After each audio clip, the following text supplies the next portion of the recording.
These sugar cookies are legit delicious and the macros are just outrageous as well. Every cookie is only 69 calories.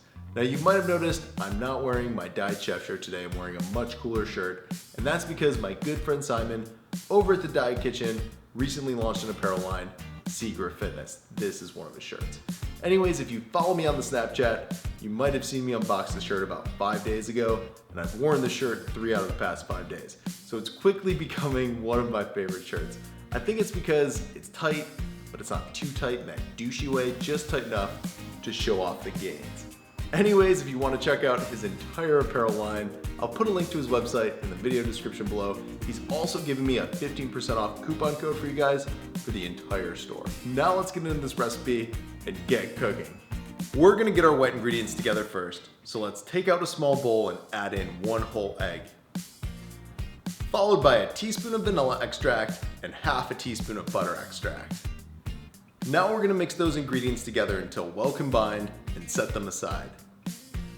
Alright, so next we're gonna get our dry ingredients together, starting with 1 1/3 cups or 160 grams of white whole wheat flour.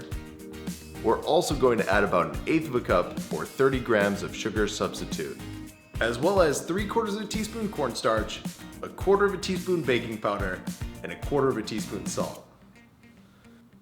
We're also going to add 2 tablespoons or 28 grams of solid coconut oil.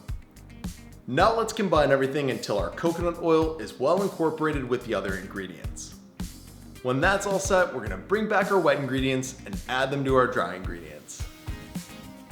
Now we'll just use our spatula to mix everything together until crumbly. Once crumbly, we're going to use our hands to work the dough into a ball.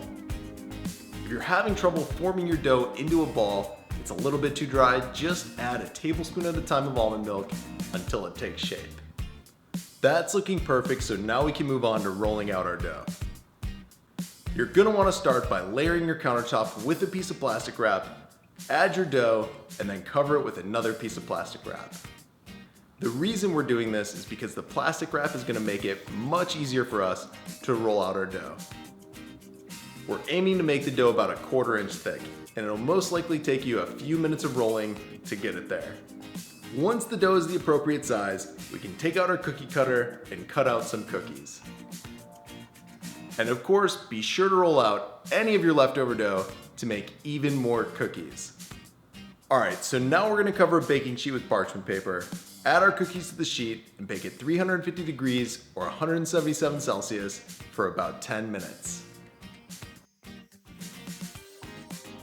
Alright guys, so this recipe makes 14 cookies and each one only has 69 calories, 2.5 grams of fat, 6 grams of carbs, 2 of which is fiber, and 2 grams of protein. Like I said earlier, crazy good macros. If you want to print the recipe out, you can do so by clicking the link in the video description below. And as always, thanks for watching.